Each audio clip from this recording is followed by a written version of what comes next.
Hello. Going to give everybody a few more minutes to log in and to get kind of set up, situated before we begin.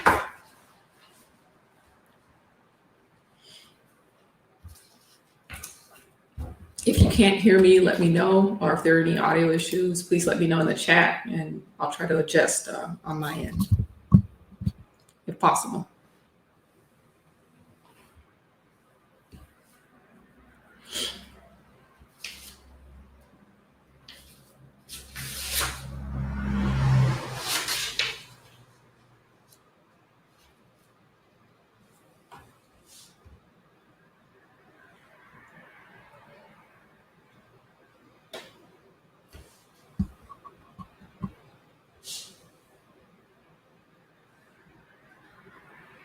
Give them one more minute.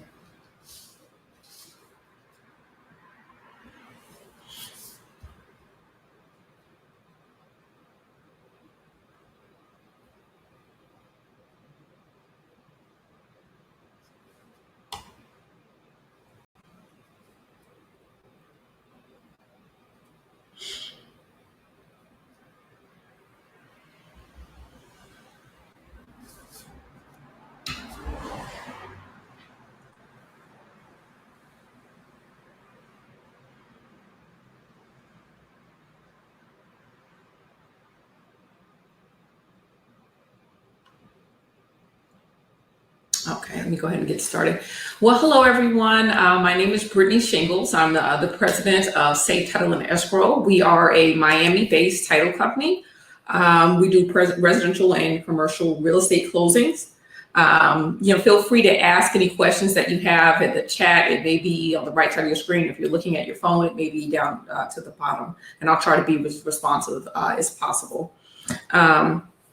The webinar is being recorded. It will be available on the Webinar Jam platform for about 3 or 4 days after this. So if you need to come back and then review. If you look, there's also a handout. Should be under the Files tab. You should see that somewhere on your thing. There's a handout there that you can look at, and it's going to have samples of the documents that we're going to talk about and that we're going to go over today. Okay. And I just want to say that this is not at all intended to be any kind of legal advice or anything like that. It's just a brief overview of closing documents from a title company. Okay. Okay. All right. Let's get started. Okay. So why are we here? I designed this class because a lot of times I get to the closing table. I'm here. I'm with my realtors. And, the client looks at them and says, well, I don't know, man, should I sign this? I don't know if I should sign this or not. And the realtor is just looking at me like, I don't know, should they sign this? And so I wanted to be able to go over some of these documents with the realtors so they could know what they are, be familiar with them, and at least have some idea of what they are so they can kind of explain it to their clients and really be able to guide them through closing. We're not going to go into too much detail or get into too much depth, of course, with anything, but we are going to just get a general idea so that way you'll be able to discuss that with your clients. Okay. Okay, so here's a roadmap of the presentation today. I don't plan on being here, for 2 hours or anything like that. So we're going to start with the seller's documents, go over some common seller's documents. This is not an exhaustive list. Of course, there are more that are available. Then we'll go over some buyer's documents, some of the things that they go in lending packages, some of the common documents. And like I said, if you're able to access that handout, you'll see a copy of these documents. They're, not real. And if they are, then they've been redacted, including the metadata. So you wouldn't be able to kind of do anything with that. And the last thing we're going to touch on is just some closing statements, some common closing statements that you're going to see and what they are and what their functions are and what the purposes and the differences are between these statements. Okay, so the first seller's document that I want to talk about is the deed. I think that's probably the first thing. I think a common misconception that I see along with a lot of people is they think that both parties are signing the deed, or not realizing what the function of the deed is, and that other documents in the closing package actually have the function of the deed. So what the deed is, the kind of function of what a deed does is it officially transfers ownership from the person who now owns the property over to the person who's purchasing the property. So because of that, the only person that's going to be signing a deed is, of course, the seller, right? I'm the person who owns the property, and I'm giving that interest away to another person. So that's the function of a deed. It is the document that is recorded in other records. I mean, recorded in the public records.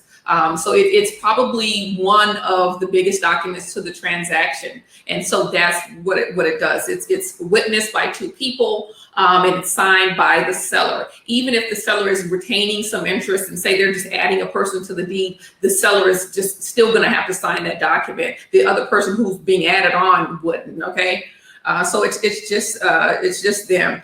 And so there's, of course, several different types of deeds. We've got quitclaim deeds, we've got warranty deeds, we've got special warranty deeds.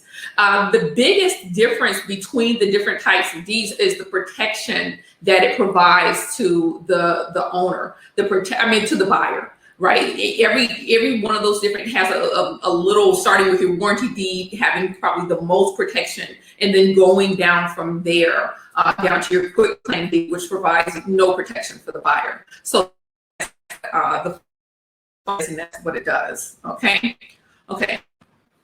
So your warranty deeds.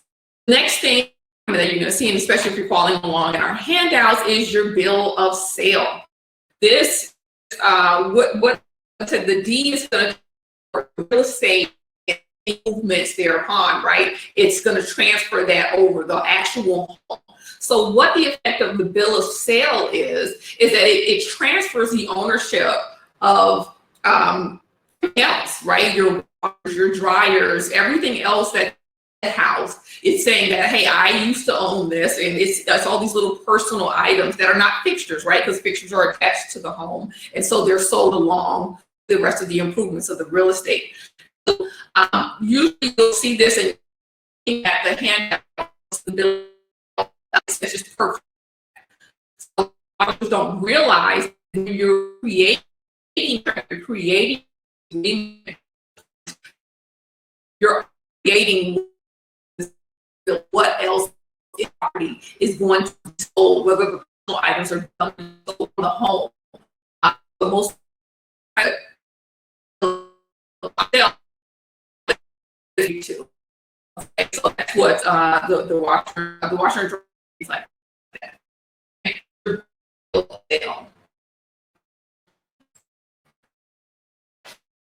Hey, see here is I have a copy of this. It's on page 3 on the handout. It's the FERC affidavit. The FERC affidavit is like this sound. Just like investment, the whole depth of what it all stands. So what affidavit is? Someone is a foreign person in America and sell a property. If there's a tax liability, of course, the IRS doesn't let it apply. And so we have, as citizens, taxes we do at the end of the year, and that's how they're able to track. About 1099. Every clerk, to show what their proceeds are, and I those 1099s into the IRS at the beginning of the next year. I just did it in January to pay this person made that much money, but we can't do that with foreign citizens. So what happens is someone owns a home, like a seller's document, so we have to keep that in mind.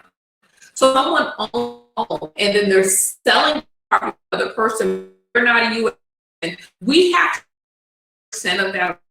And so what the affidavit, what that document is that, hey, this 15% we're going to hold is actually technically, legally, according to the law, the buyer's responsibility to hold this. But the title company, of course, is holding all of the funds. So generally, that's the function that we do, along with some other kind of CPA or other kind of like person that's to be an expert at tax law. And so generally, they can get that situation sorted. The IRS, how much of that tax liability that the IRS or go somewhere else or go back to the, but it's only signed by American citizens, and it's are an American citizen, and there's no hold that 15%. So that's what the FERPA affidavit is. Okay. Okay, and like I said, if you're looking on the handout, you shouldn't pay on the handout if possible, if you see it. Okay, and if those of you, let me try to screen share very quickly. If you can't, this is what it looks like here. Okay, okay, and if you do this very quickly for those to copy, this is just the front page of a warranty deed. That's kind of what that looks like. This is the bill of sale, and like as you see here, it's just going to say generally per contract. The parties will sign, it'll be notarized and filed. It's not publicly recorded. And then this is the copy of the affidavit here. Okay, it would have if you were an American citizen, it would have your social security number. It would have your social security number and that kind of information there. Okay. Okay. Okay. Let me get back here. My mouse is not letting me get up there. Why is my mouse not letting me get up there? I'm sorry. Okay. Turn it back on.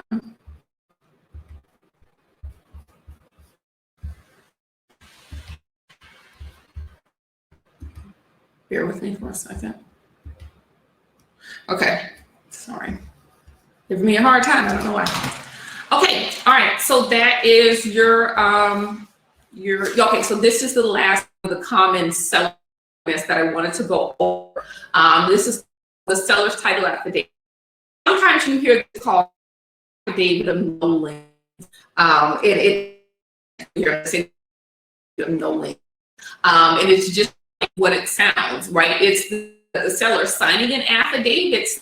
There isn't anything I know about a property that you wouldn't know about, like after you've done your title search, after you've done your lien search. I haven't taken some kind of hard loan or some that you wouldn't be aware of that will come up in your gap search. And these are small documents, you're like, oh, it's just a little, 1-2 page documents. They are a big deal, right? If something comes after, if these things are found to be, people are sued on behalf of these documents. So they are legal, have legal effect, are important. And you'll see a copy of your handout as well. Yeah, and that's what it is, the affidavit means. Okay, so that's what it is so far. I wanted to do a poll. I am going to put that on the side and see whether or not it generates for you, if you can do that. So the question in the poll, and if you guys would like to respond, I appreciate it. What percent of seller's funds need to be withheld from a foreign seller? And that was in our slide about 2 slides ago. What percentage of the funds, if you see it, and if you see the poll, if you're able to respond to it, I just want to try to get some audience participation in there if possible.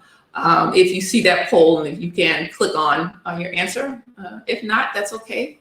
That's okay. Give it a few more seconds. Okay. Okay, all right, great. 15%, that's it. That's absolutely correct. So it's 15% of the seller's proceeds need to be held if the seller is not an American citizen, and that is in reference to our FERPA affidavit, right? We know that it's in reference to our foreign sellers. So that's what you're going to be telling your buyers your sellers, if you're sitting at the table and they're like, why do I have to sign this? I'm not attesting, I'm not a foreign, that's you just letting them know, hey, we just, want to make sure that you can get all your money. Okay. All right. Thank you guys for your participation in that. I appreciate it. Okay, so now we're on to the buyer's documents. These are the buyer's documents, and we just have a few of these that we'll go over. So the first one is the title affidavit. Not all title companies do this. I do this. It is a standard company. My largest underwriter is Fidelity, National Title Insurance. And so one of the forms that they have, it's kind of like an affidavit of no liens, but it's for a buyer. And it just says, hey, is there any construction liens, anything you know about? And I know you're thinking to yourself, well, they don't own the home, so why would they need to sign this? But some people do. People jump the gun. They know that, especially for properties vacant, they know that there nobody is there on the property, and they're like, hey, well, maybe I can start to fix up this, and maybe I can start to fix up that, and then the contractor that they're using, puts a notice of commencement, which is a material lien, right, on the property. And this is prior to closing. And I've had things like this happen before, where before closing, the buyers who are a little anxious to kind of get started, and especially the investors are anxious to get started and start fixing up and changing things. And so what I try to make sure I have them do is sign the title affidavit, just saying, hey, you have not created any issues with the title, that anything that would attach to this property itself that I haven't been made aware of. And like I said, it's just for really for your protection as well. Okay. All right. So that's your buyer's title affidavit. Let me make sure I discuss everything. Okay. All right. So on to the next one, the mortgage. Oh, the mortgage, right? This is probably one of the longest documents that they're going to be signing. They're usually between, I've seen them as short as about 8 pages. I've seen them as long as 21, 22, especially if they have what they call riders attached to them. So what a mortgage is, a lot of people always think of the mortgage as the loan. They always think of it like it's the most important document in the package. But I can tell you right now, it's not. It's just one of them, but it's not. So the real effect, the legal effect of a mortgage is that it makes your home, the home that the buyer is purchasing, the security for the loan. And so that's what the legal effects of it is. It's not the loan itself. It's the legal instrument to make that home the security for that note. And that's what you want to be telling your buyers if they ask you. Well, I've had one closing I did up in Weston, and the young lady sat and read every single line. I mean, we all had to just sit there in the room and wait for her to finish reading the mortgage. It was very, very interesting. But like I said, that's what the effect of it is. It isn't the loan itself, and we'll go over what the loan itself is in just a minute. But that's what the effect of it is.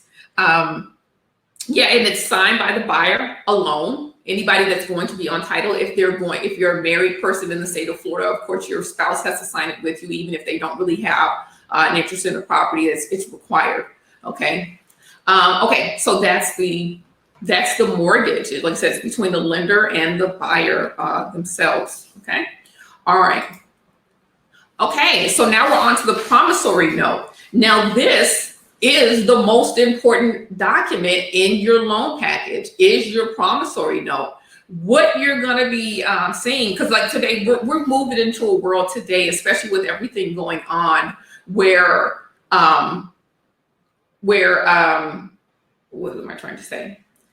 We're moving into a place where everyone is moving online. You see remote online notarizations, and I'm a remote online notary as well. But one of the things, out of all of the documents in the loan package, you're going to see that this promissory note is probably the most important document to any lender. The lender is going to say, hey man, I need this document and I need a wet signature. The promissory note is the promise to repay. It is the most important document in the loan package that your buyer is going to get when they get that thick package of documents that they're going to sign. It is the actual promise to repay. It is the loan. So, I mean, usually a lot of the lenders are saying, hey, just scan me some of the documents. But this one right here, the promissory note, and you see a copy of it in the handout, that's the one that they're like, no, I need this one actual real live signed in person, because if I have to sue this person, they're going to be suing this person based off of this promise to repay, based off of this note. Okay. And then the mortgage comes in because it says, hey, as collateral for this note, you said I could have your home. So that's how these two documents kind of interact with each other. And that's why this one is so important. Okay. All right. So now I'm going to go into a little bit of the common loan documents. I am going to screen share some of the loan package. I think that'll be probably the easiest way to go.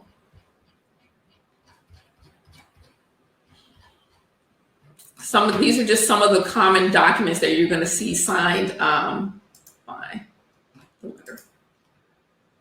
Okay.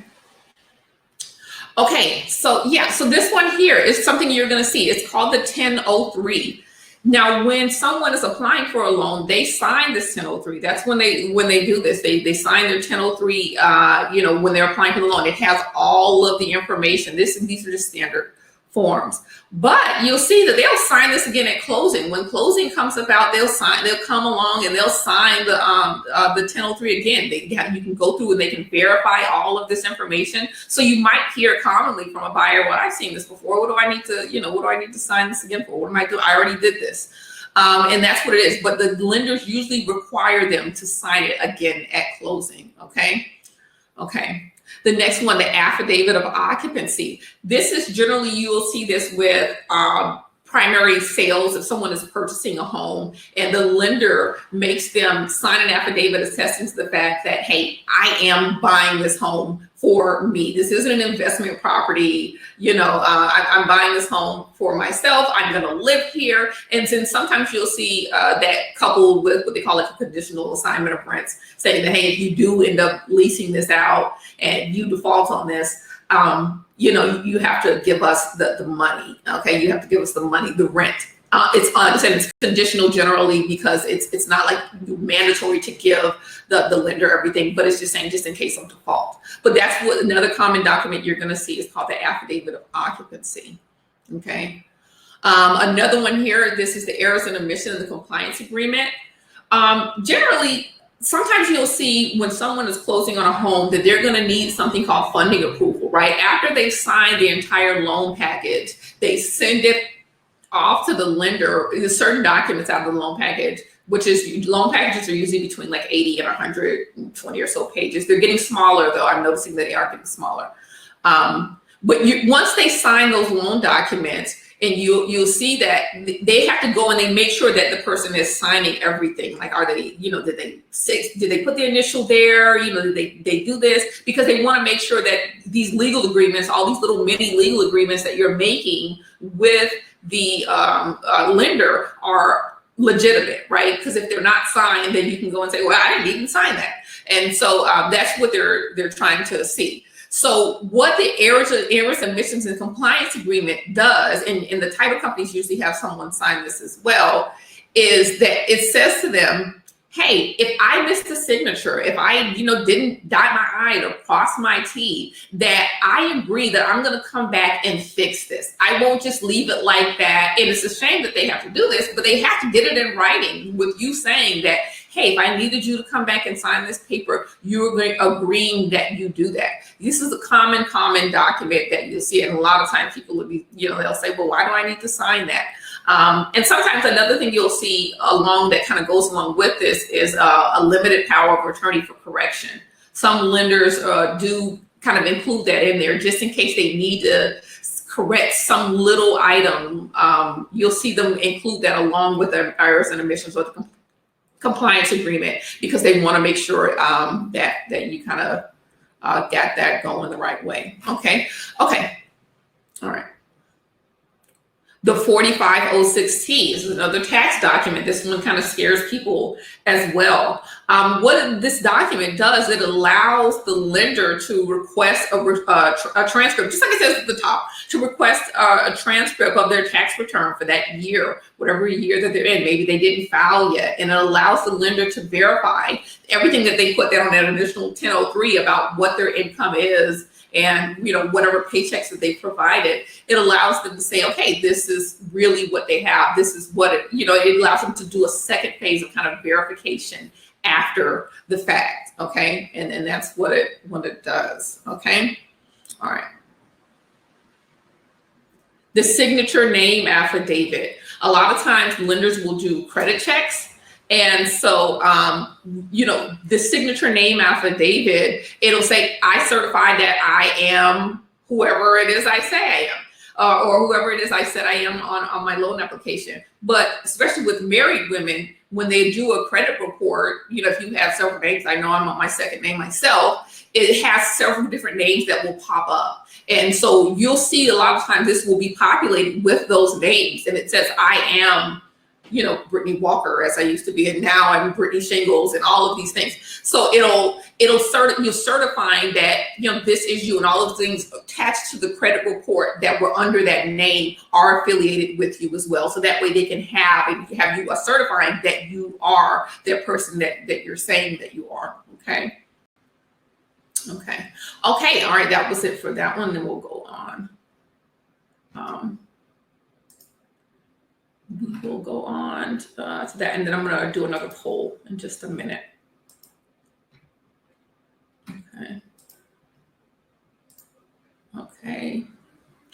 Okay, just another poll. I'm going to publish this one.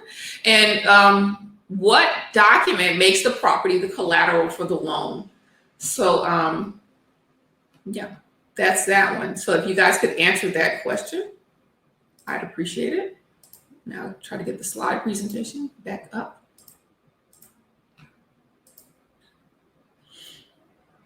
Okay, that's where we were. Okay, not that many of you. Of course, everyone got it right. So it's the mortgage, right? I just want to distinguish that between the mortgage and the promissory note, because a lot of people think they have the same effect of each other, but they're two different documents and they have two different effects. So that's what the effect they have. Okay. All right. So now we're going into the settlement statements. The settlement statements are documents that have that are signed by both parties. So that's why I held them separately, because the buyer's documents were signed by the buyers, seller's documents are signed by the sellers, but the settlement agreements are signed by both parties. Okay. So we're going to start with the closing disclosure. The closing disclosure is a required document by the CFPB. So a long time ago, we used to just use HUD-1s. HUD-1s were everywhere. There were several different types of HUD-1s, but that was the standard form document.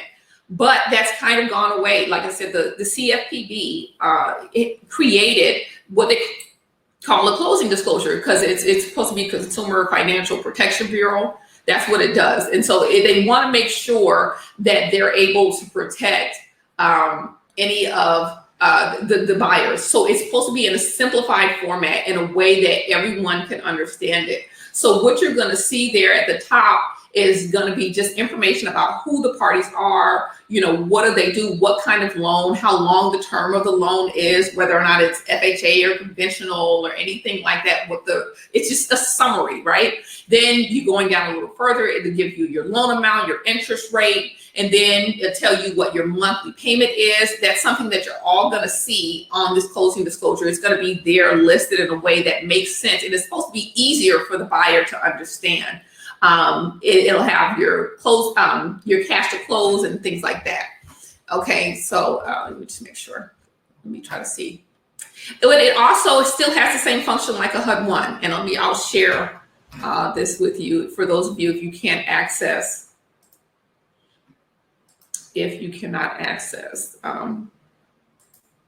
this. So I do want to tell you there are two different types of closing disclosures. There's one that's for the seller, and that is prepared by the title company and given to the seller. And then there's one that's for the buyer. It is prepared by the lender. Actually, we do what's called balancing fees with the lender. We go with the lender, we tell them what fees we have for the services that we've ordered, they tell us what fees they have, and we make sure that those figures all add up, and then they generate the closing disclosure along with the loan package. Okay, so like I said, this is just a mock one here with all of that information. Okay. All right, and then on the second page, this is the buyer's closing disclosure here. It's about 5 pages on average. So on the second page of that closing disclosure, that's when it kind of looks more like your HUD-1, where it just has this, it's really the same itemized, but as I said, it's just more, like I said, simple. It's supposed to be simpler for the parties to understand. The origination charges, which are, of course, the mortgage lenders' fees, or if you had a mortgage broker, that would be their fees for doing what they do. The services the borrower did not shop for, that's the title company's things. Anything that we're done usually go in that section B. Services the borrower did shop for, those are lenders' fees that you see that they've ordered out, different Like if they had to get a flood certification or any kind of termite or anything like that, that goes in section C there. E, what you're going to see in section E is, just like I said, just like it sounds, any recording fees. Of course, these are gathered by the title companies because the title companies, we record the documents, right? So we would have these fees. And so those are there. The prepaid, any prepaid interest that goes in F. So if the interest rate on the loan, the lender wants to know, if they want to prepay any interest, they put that there. It's just like it sounds. And then the initial escrows, you'll see that with, just like it says here, your mortgage insurance, your homeowner's insurance, your property taxes. They have an ideal of what they're going to be for a year, right? What 12 months of your homeowner's insurance, what 12 months of your property taxes or whatever it is. And they start an escrow account, but they collect that money right there at closing. So they'll have like 3 or 4 months of it and they want to collect it right there at closing. They start that, then that's a part of the cash to close. That's what boosts up a lot of these things, a lot of the people's closing costs. They're like, why I have to pay so much? A lot of times it's your initial escrow account that you're starting with the company. And then H is of course any other things that need to be there. The real estate commissions are, generally they're listed on there, but we know real estate commissions are paid out to the seller. Okay. And any other little miscellaneous fees that you'll see here. And then also, if you look here on item number 8, it says the owner's title insurance. So I'm hoping everyone has the understanding that title companies, we sell insurance, right? We sell title insurance, right? We insure people's ownership of homes. We sell 2 different types of policies. We sell lenders policies, and then we sell owners policies. So that's why you see it says owner's title insurance optional. And so the lender is going to require your buyer to provide them with title insurance. They have to pay. That's one of the fees that you're going to see up here. That's going to be in section B. But the owner's policy, you can get what's called a simultaneous policy, which protects your ownership as the owner as well. And it's usually not more than like $25, maybe $50 for you to get those ownership policies at the same time. So that's what that is there. Any lender credits are all the way at the bottom on J. You'll see them there. And this is here, the third page of the closing disclosure. You'll see that this is where any debits or credits or anything like that, if they are the deposit or any other lender's adjustments, the prorations are down here in L. And so this is the seller side on the right side. And generally, if it does have information, it's minimal or if it's not even accurate, because like I said, this is the larger CD, the 5-page CD is for the buyer. Okay. So you want to focus on K and L because those are what's most affected to your party, that if you're working with the buyer, excuse me. And then it just has some different disclosures. It'll give you the total amount, and then any of the parties to the transaction are going to be listed there. It's just the information, but it's not critical that you're seeing at the back of this page. It's just required disclosures. Okay, so this is the copy of the seller's CD. It's only 2 pages because it doesn't have all the information. If there were real estate commissions, anything like that, this is where you see that.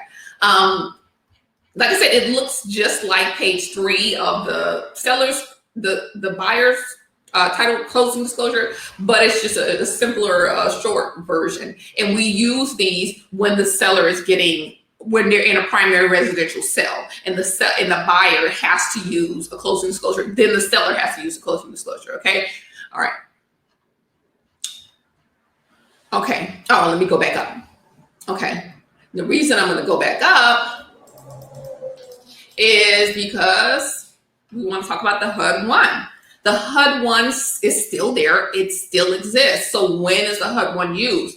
If it's not a primary residential sale. So if this is not the person's first home, if this is an investment property, if this is a second home, some lenders are going to still use it. If it's a cash deal, we're still going to be using the HUD-1. We're still going to be using the classic old days HUD-1. Okay. Okay. And so it's very simple. It has the sellers are going to be on the right side. The buyer's column is going to be on the left. It has all the prorations, any earnest money deposits, anything like that. Any of these, it's just a line item report with all of the fees and what they're for that are going to be charged to your party. Most of you, and I think most of you are probably realtors, probably new realtors, you guys go straight to the back and see, well, what's where's my commission? That's the part that you guys usually look for on here, and skipping all of the rest of the stuff is usually right here under L.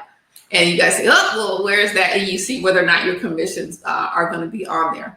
But that's what it is. So you, like I said, the seller is on the right and the buyer's on the left. So you always want to go through that and look at it with your buyer and just let them know that's what this is. This is just an itemized statement. You can look through it at your leisure and sign the document whenever it is that you're ready. Okay. All right. So let me make sure that nothing is happening in the chat. Okay. Okay, so the last settlement statement that I would like to go over, should have had these in better order, is called the ALTA settlement statement. Now, this is separate from your other settlement statements, right? So you have your CDs, right? Your closing disclosures. Those are like real, like enforceable things that the lenders and parties use, and your HUD ones. Parties use those in transactions because they're an official ledger, and these are, if something ever happens, these are the official ledgers that we are going by, and we have these documents because they're important and like they're official. And then we have what they call the ALTA settlement statement, right? ALTA is the American Land Land Title Association. And they've created this very, very simple form of, just as you'll see, it has the buyer on the buyer on one side, on the right side, and the seller on the left. It's just a very simplified form of debits and credits. It's probably, even more so than the CD, the most simple way to understand. Was I charged for this, or was I credited for this? And so it just makes it easier for the parties to get it. To get what they're charged. So usually you will see this. If there's a HUD transaction, you won't see this. But generally, if there's a CD transaction, where there's a lender is using a CD, and if not, you can ask for this. Say, can I have just a copy of the ALTA? So that way it's broken down in a way that I can understand it for me and my client, so they can know what they've been charged with or what was a credit to them. And it's signed generally by both of the parties to the transaction. You can set them up separately for anybody that's working in title out there or working in a law firm out there. You can set it up separately and have, the seller side, just a seller side ALTA or a buyer side ALTA. You can also do the same thing with the HUDs, where you can have them just one side for the buyer, one side for the seller, and have them separate so nobody really knows what each other's fees are. Okay. All right. So that's the ALTA. All right. So I'm going to do one more poll. This is the last one. We're going to wrap it up. Okay, and what settlement statement is required for bank finance primary residential sales? So we've had the different types. We've had our HUD one, we've got our CD, and we've got our ALTA. What what settlement statement is required for primary residential sales? And this is required by the CFPB. Mm-hmm. And I'll end that. Oh, nobody answered. All right. Okay, so yeah, it's the CD, it's the closing disclosure. So I just want to make sure I hammer that home, that if you're making a sale on a home and it's the person's primary residence, you're required to have a closing disclosure instead of any other type. Okay. Okay, so that's where our closing disclosures. We've gone over HUDs. Okay, and that's it. Does anybody have any questions? Does anybody have any questions at all? That's the end of my presentations. You can always reach out to me. You can go to my website, safetitleco.com, or any of our Instagram, Safe Title Miami, on Twitter, and Safe Title Co. If you guys had any questions or you want to email me with anything, it's always info@safetitleco.com. You can email me. Like I said, this presentation and the handout and everything is going to be available for, I think, the next 4 or 5 days on the Webinar Jam platform. Okay. What Ron platform do I use? I use Doc Verify. most title underwriters have only approved certain ones. So there's like notarized, there's what is it? Gosh, I can't think of them right now.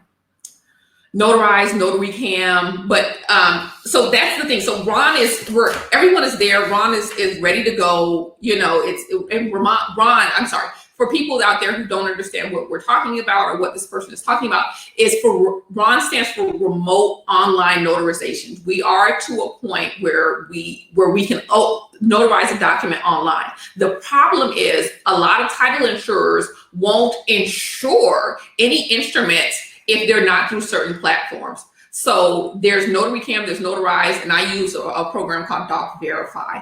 And that allows me as an individual online licensed notary to do it myself. I think that's the best. If you're an online licensed notary, I think that's the best one because like some of them are based in like Texas or Virginia and things like that. And they won't allow you to kind of do the closing yourself. And you want to be there to do it yourself and guide your client through that process yourself if you can. And I think that's the best one. So is any other questions? You can put them in the chat box and I will try to answer them. If you had any questions about the presentation or anything that you'd like me to discuss, you know, let me know. Do you need Ron notaries? I'm not in a real need for them right now. You can always kind of sign up on the website if possible, just kind of, or email me at info@safetitleco.com with your information, and I definitely will reach out. But like I said, I'm also an online notary myself. But yeah, where can we access the handout? If you want to email me, and it should have been available under the files tab. If like I said, not if you're on your device or something like that, it might be a little different. If you want to email me at info@safetitleco.com, I'll reply back and I'll shoot you that handout. That's info, and let me write it in the comments.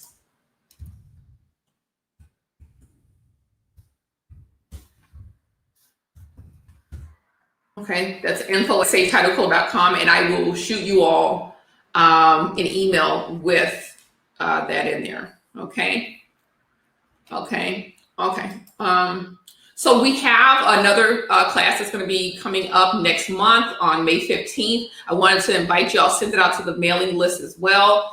But we're going to have a mortgage broker in here, and she's going to tell us with everything going on, what's the best way for you guys to get your clients involved and or get them ready for financing if that's, or get yourself ready for financing if you're interested in that. And they'll, you know, she can answer any questions. She's going to have a short presentation, and then she'll be able to answer any questions. I'll be on the line as well. Okay. And if we don't have any more questions, I thank you guys so much for being a part of this. I really, really appreciate it. This is actually my first solo webinar. So I appreciate you guys coming in, and I'd love to work with you all. Okay. And be blessed. Everybody stay safe out there. Okay. All right.